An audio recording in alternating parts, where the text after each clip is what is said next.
आपने प्रश्न पूछा कि 12वीं के बाद तैयारी का शेड्यूल क्या होना चाहिए, तैयारी कैसे करें। आप खासतौर पे जब कॉलेज जा रहे हैं, आपके पास समय कम है और आप अपने शेड्यूल को एक ऑप्टिमम रखना चाहते हैं, अच्छे तरीके से उसको करना चाहते हैं। तो आज मैं एक पूरा विधिवत आपके सामने एक शेड्यूल डिस्कस करने जा रहा हूं कि अगर आप कॉलेज के साथ हैं, पढ़ाई कर रहे हैं, उसके साथ साथ आप यूपीएससी की तैयारी के लिए खुद को कैसे प्रिपेयर कर सकते हैं, कैसे झोंके रख सकते हैं। हम बात करेंगे 3 स्टेजेस की, जब आप कॉलेज में हैं और ग्रेजुएशन कर रहे हैं और आप अपनी पढ़ाई को निरंतर चालू रखें। तो जनरली जो कॉलेज डेज होते हैं वो मंडे टू फ्राइडे होते हैं, यानी आपके हफ्ते में 5 दिन आपके उसमें यूटिलाइजेशन होते हैं। अब तीनों चरणों की अलग अलग तरह की पढ़ाई होती है, इसमें फर्स्ट ईयर, सेकेंड ईयर और थर्ड ईयर होता है। अब मैं सबसे पहले बात करूंगा, अगर आप ग्रेजुएशन फर्स्ट ईयर में है, 12th कर चुके हैं और ग्रेजुएशन फर्स्ट ईयर आपका चल रहा है, तो वहां पर आपको अपने कॉलेज को ज्वाइन करने के साथ साथ आप जब उसकी पढ़ाई कर रहे हैं तो कोशिश करिए क्लासेस में आप ऑप्टिमम रह सकें। जो टीचर आपको पढ़ा रहा है उस पर ज़्यादा से ज़्यादा आप फोकस करिए, क्योंकि अपने दिमाग में हमेशा ये रखिएगा कि जितना ज़्यादा आप समय बचा पाएंगे उतना ज़्यादा यूपीएससी को दे पाएंगे। याद रखिएगा, यूपीएससी एक जुनून की कहानी है, एक ऐसा समर्पण है जहां हर समय सोते जागते आपको केवल और केवल सिविल सेवा के बारे में सोचना है। आपको उस तरीके के बारे में सोचना है, उस मुकाम के बारे में सोचना है जहां कल को आप लाखों लोगों की जिंदगी में परिवर्तन कर पाएंगे।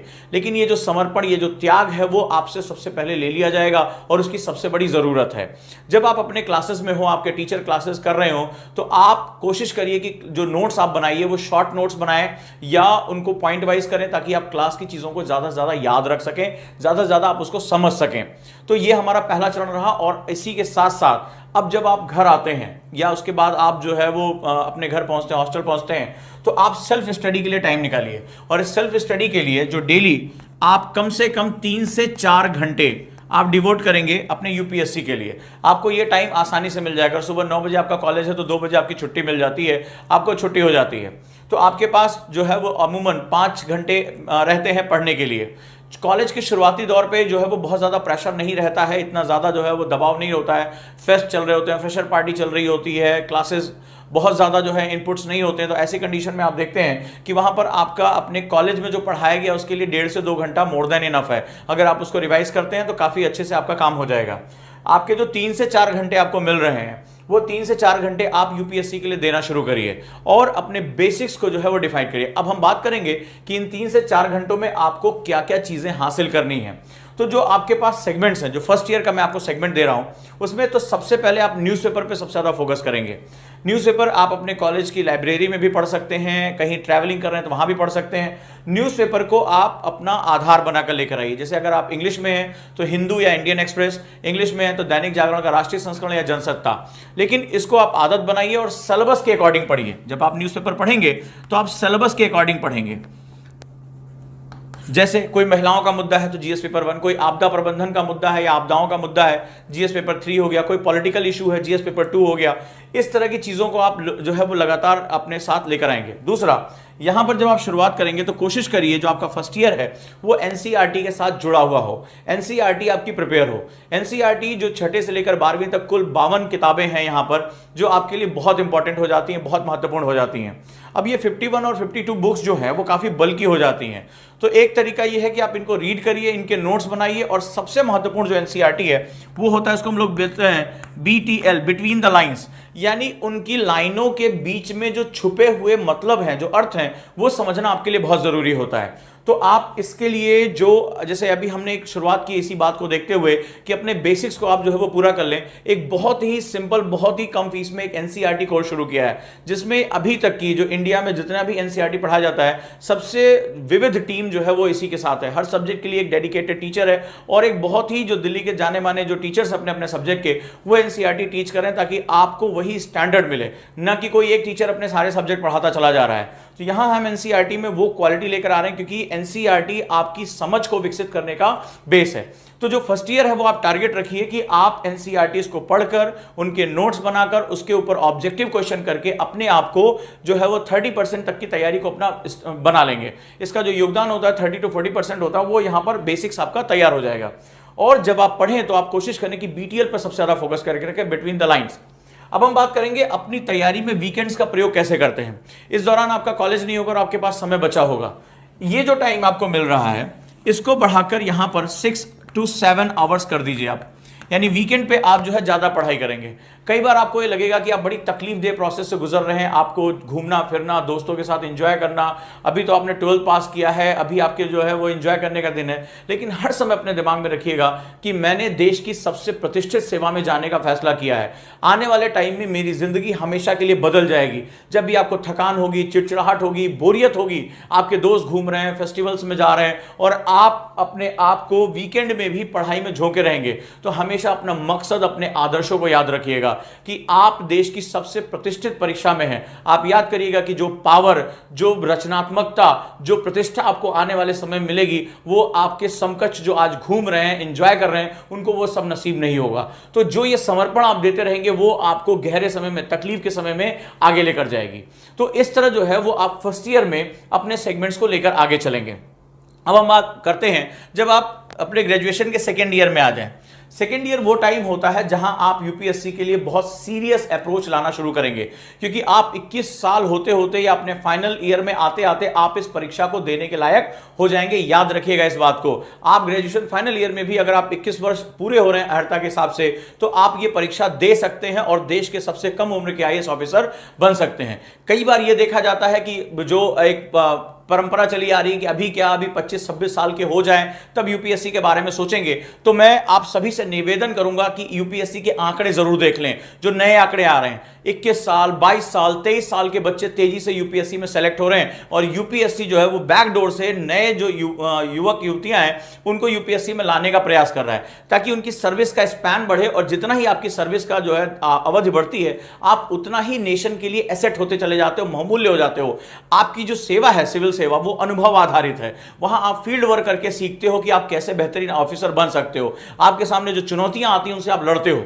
अब हम सेकंड ईयर की बात करते हैं, तो सेकंड ईयर में हमें क्या करना है? क्योंकि फर्स्ट ईयर में आपने न्यूज़पेपर में अपना बेस बनाना शुरू कर दिया है। यहां एक मिथ होता है, कई बार बच्चे पूछते हैं कि क्या हमें करंट अफेयर्स अभी से पढ़ना चाहिए?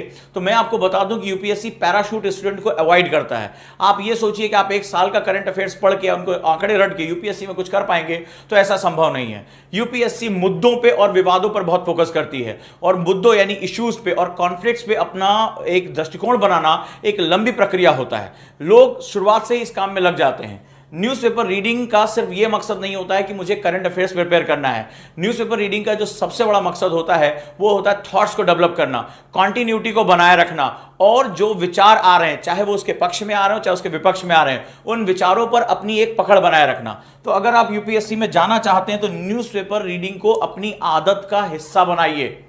कई बार आप ये कहते हैं हमें समझ में नहीं आ रहा, तो फर्स्ट ईयर में तो मैं आपसे कहूंगा कि आप बस पढ़ने की आदत डालिए। आप नोट्स नहीं बना रहे, कोई बात नहीं, कोई परेशानी वाली बात नहीं है। बस अगर कल को ये बात हुई कि प्रधानमंत्री हमारे किस राष्ट्र में गए, हाउडी मोदी का कॉन्सेप्ट कहां पर जो है वो ऑर्गेनाइज हुआ, ईरान के साथ हमारा मुद्दा क्या है, तो आपको अनसुना नहीं होना चाहिए। आपको ऐसा नहीं होना चाहिए अरे पता नहीं किस बारे में बात कर रहे हैं। आपको ये पता होना चाहिए कि इस समय जीडीपी क्या चल रही है, राष्ट्र में बैंकिंग व्यवस्था में क्या चल रहा है, पॉलिटी में क्या हुआ, मोटर व्हीकल एक्ट क्या नया आया है, उसमें आपको बस उनके बारे में एक जानकारी होनी चाहिए। धीरे धीरे ये जानकारियां छनते हुए आपके गहरे मस्तिष्क में पहुंचेंगी और अब आप यहां पर जो है उस पर एडवांसमेंट कर पाएंगे। सेकेंड ईयर के टाइम में आपको यहां जो सबसे इंपॉर्टेंट फोकस करके रखना है वो अब आप हायर स्टडीज के लिए जाएंगे, यानी यूपीएससी प्री की प्रिपरेशन पे आप लग जाएंगे। तो जो बेसिक बुक्स हैं आपकी, आप यहां पर जैसे बर्नवाल हो गया, जैसे अगर हम बात करें खुल्लर हो गया ज्योग्राफी के लिए, रमेश सिंह हो गया आपकी इकोनॉमी के लिए, ये सब चीजें जो है वो आप अध्ययन करना शुरू कर देंगे। इतिहास के लिए जो आप बेसिक जो है विपिन चंद्रा की बुक्स आप प्रेफर कर सकते हैं, या आपने स्पेक्ट्रम तो एटलीस्ट आप सेकेंड ईयर में पढ़ना जरूर शुरू कर दें। अगर विपिन चंद्रा आप नहीं पढ़ पा रहे हैं तो स्पेक्ट्रम जरूर पढ़ें। इसके साथ साथ जो और किताबें हैं, जैसे अगर हम बात करें तो सुभाष कश्यप की बुक आपके लिए बहुत इंपॉर्टेंट रहेगी अगर आप सेकंड ईयर में हैं पॉलिटी के लिए। लक्ष्मीकांत तुरंत मत जाइएगा क्योंकि लक्ष्मीकांत में कई इंफॉर्मेशंस ऐसी हैं जो फ्रेशर को समझने में बड़ी दिक्कत करती हैं। तो जो सुभाष कश्यप में बुक लिखी है वो एक टेक्स्ट की तरह लिखी है, जहां पर आप एक रुचि, जिसमें 2 पार्ट आते हैं, वो दोनों पार्ट आप अध्ययन करना जरूर शुरू करें। साथ ही साथ न्यूज़पेपर के साथ जब आप अटैच रहेंगे तो आपको ये चीजें पता चलती रहेंगी। तो सेकेंड ईयर में भी आप सेम टाइम टेबल फॉलो करें। अगर संभव हो तो अपने वीकेंड्स में 1 घंटा आप ऐड करना शुरू कर दें। आपको हर वीक में 2 घंटे एडवांस मिलना शुरू हो जाएगा। लेकिन जब आप सेकेंड ईयर में आएंगे, अब छोटे छोटे शॉर्ट आंसर्स लिखें। यानी इसके साथ मैं एक चीज और अटैच करूंगा और वो है आंसर राइटिंग। इसमें छोटे छोटे शॉर्ट आंसर्स, मुश्किल से 50 वर्ड 100 वर्ड के अंदर आंसर राइटिंग करें। इसका आपको लाभ ग्रेजुएशन में भी मिलेगा और साथ साथ आपकी आंसर राइटिंग प्रैक्टिस भी शुरू हो जाएगी। हाँ, याद रखिएगा, दीर्घ उत्तर आप मत लिखिएगा, लॉन्ग आंसर जो 150 200 वर्ड के अभी मत लिखिएगा, क्योंकि आपके शब्दों की संरचना भी बनना बहुत आवश्यक है। पॉइंट में आप लिख सकते हैं, लेकिन आप आंसर राइटिंग करिए, भले चाहे डेली एक आंसर छोटा सा लिख लीजिए, वीकेंड पे 3 से 4 आंसर लिख लीजिए, आप उसको कंटिन्यू करके रखिए। तो ये सेकेंड ईयर का सेगमेंट है, सेम चलता रहेगा। अब थर्ड ईयर आ जाता है। थर्ड ईयर में कॉलेज में आपको थोड़ा सा दबाव कम हो जाता है, कॉलेज में भी आपकी जान पहचान हो जाती है, आप जो है वो धीरे धीरे चीज़ों को मैनेज करना सीख जाते हैं। तो यहाँ पर जो है सेगमेंट ये होता है कि आप अपने टीचर से भी अच्छी जान पहचान बना लेते हैं, वो भी देखते हैं कि आप लगातार 2 सालों से बहुत अच्छा एकेडमिकली कर रहे हैं, सिविल सेवा में आपका बहुत रुझान है। तो हर टीचर ये चाहता है कि मेरा स्टूडेंट आगे बढ़े, मेरा नाम हो, और कल को अगर आप सिविल सेवक बनते हैं तो सबसे ज़्यादा अगर दुनिया में किसी को खुशी होगी तो आपके टीचर को होती है, आपके माता पिता को होती है। तो आपसे उनसे सहयोग, उनसे आप सीधे सीधे बात करें कि मैडम मैं 2 वर्षों से लगा हुआ था और मेरा बेस जो है वो रेडी हो रहा है, अब मैं अपने एडवांस के लिए जाना चाहता हूं, आपकी उसमें मदद चाहिए। आप देखेंगे आपका टीचर जो है सहर्ष इस बात को स्वीकार करेगा और आपकी जो है मदद करने के लिए आतुर रहेंगे।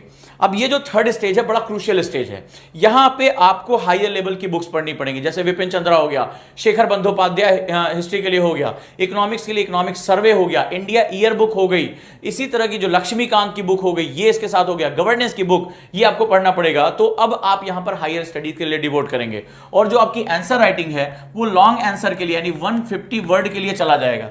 साथ ही साथ जो थर्ड ईयर में एक और एडिशन होगा और वो होगा आपके ऑप्शनल के लिए। इस समय तक आप तैयार हो चुके होंगे अपने ऑप्शनल को चुनने के लिए, सेकेंड ईयर में ही आपको पता चल जाएगा कि आपका ऑप्शनल क्या होना चाहिए। ऑप्शनल बहुत ही केयरफुल होकर चुनना है। आप चाहे तो अपने ग्रेजुएशन के सब्जेक्ट चुन सकते हैं, या जिन सब्जेक्ट्स में आपको जीएस पढ़ने के दौरान रुचि पैदा हुई हो, चाहे वो भूगोल हो, चाहे वो इतिहास हो, चाहे वो पॉलिटिकल साइंस हो, समाज शास्त्र हो, हिंदी साहित्य हो, कुछ भी अगर आपको लग रहा है कि वो आपकी रुचि है, वो आपका सेगमेंट बन सकता है। आप थोड़ी स्टडी भी करते हैं क्योंकि आपको पता चल जाता है कि इसमें मार्क्स अच्छे आ रहे हैं, कहाँ से रैंकिंग अच्छी आ रही है, कहाँ का पेपर जो है वो हमारी समझ में आ रहा है, मेरी रुचि किस में है, इन सब चीज़ों को आप क्राइटेरिया करना शुरू कर देंगे।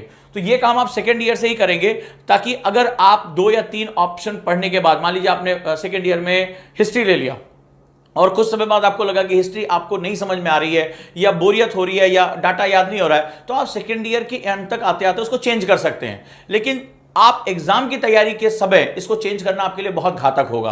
तो आप थर्ड ईयर में आते आते अपने ऑप्शन को फाइनलाइज करके उसकी प्रिपरेशन भी करना शुरू कर दीजिए, उस पर विचार करना शुरू कर दीजिए, और यहीं पर सेम आप अध्ययन करते जाइए। ये जो आप डेली अध्ययन है ये 4 to 5 आवर्स अब आप करना शुरू कर दीजिए। इस समय आप अपने लक्ष्य के बहुत करीब पहुंच चुके होंगे, तो जो आपका वीकेंड का टाइम है वो 8 से 9 घंटे आपके डेडिकेशन के लिए जाना चाहिए। यकीन मानिए इस समय तक आपको थकान भी हो रही होगी, एक आपको घबराहट भी हो रही होगी, लेकिन अपने मन में याद दिलाएगा कि ये फाइनल स्ट्रोक का समय है। अगर ये साल जो थर्ड ईयर है आपका, अगर ये साल बहुत अच्छा निकल गया तो यकीन मानिए आपको सफल होने से और देश का सबसे कम उम्र का आईएएस होने से कोई रोक नहीं पाएगा।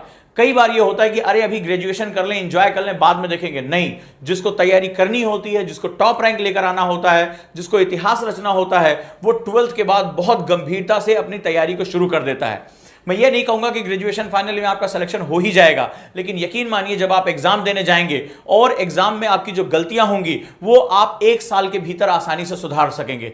अब अंदाजा लगाइए कि अगर आप ग्रेजुएशन के बाद शुरू करते हैं और सेम यही प्रक्रिया से गुजरते हैं, एनसीईआरटी, फिर इंटरमीडिएट बुक्स, फिर उसके बाद एडवांस बुक्स, उसके बाद आंसर राइटिंग, फिर आपको 2 से 3 साल लग जाते हैं, यकीन मानिए। और उसके बाद जब आप एग्जाम देने जाते हैं और फिर गलतियां होती हैं तो फिर सुधारने के लिए आपके पास समय नहीं होता है। तब तक आपका बेशकीमती 3 से 4 साल निकल चुका होता है और आपका बैचमेट हो सकता है कि आपका बहुत सीनियर मोस्ट ऑफिसर के रूप में वो तैनात भी हो जाए, वो नियुक्त भी हो जाए। इसीलिए कहा जाता है early bird gets the worm, जो सबसे पहले काम शुरू करता है उसी को सबसे ज्यादा मिलता भी है। तो ये रहा 3 जो हमारे सेगमेंट्स हैं, 3 साल का जो हमारा इनपुट्स है, इस हिसाब से उसको तैयारी करिए।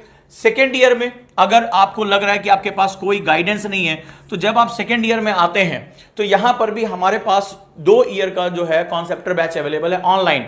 एक तो कक्षा कार्यक्रम हमारे पास बहुत ही खूबसूरत है केवल 35 बच्चों के लिए। फर्स्ट ईयर के लिए आप एनसीईआरटी प्रेफर कर सकते हैं और अपनी पढ़ाई को एक नया आयाम दे सकते हैं।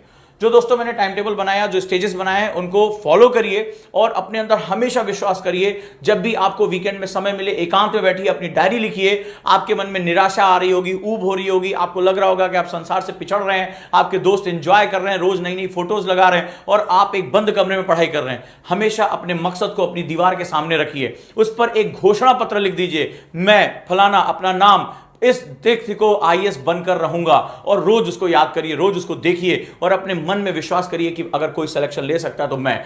आज ये 3 साल की मेरी बंद कमरे की तपस्या कल मुझे एक स्वर्णिम भविष्य देगी। आज जो लोग घूम रहे हैं, कल मेरे ऑटोग्राफ लेने के लिए, मेरे हस्ताक्षर और मेरे साथ फोटो खिंचाने के लिए परेशान रहेंगे, मेरे पीछे पीछे भागेंगे। जो मेहनत करता है वही इतिहास लिखता है, लेकिन मेहनत हमेशा सही समय पे होनी चाहिए, सही तरीके से होनी चाहिए, और यह तरीका बहुत ही जांचा परखा है। इस वे में आप पढ़ाई करते हैं तो देखिए आप कैसे एक स्वर्णिम भविष्य लेकर निकलते हैं, और यही ओजांग आईएएस एकेडमी का हमेशा प्रयास रहा है। कोई भी प्रश्न हो कमेंट बॉक्स में जरूर पूछें।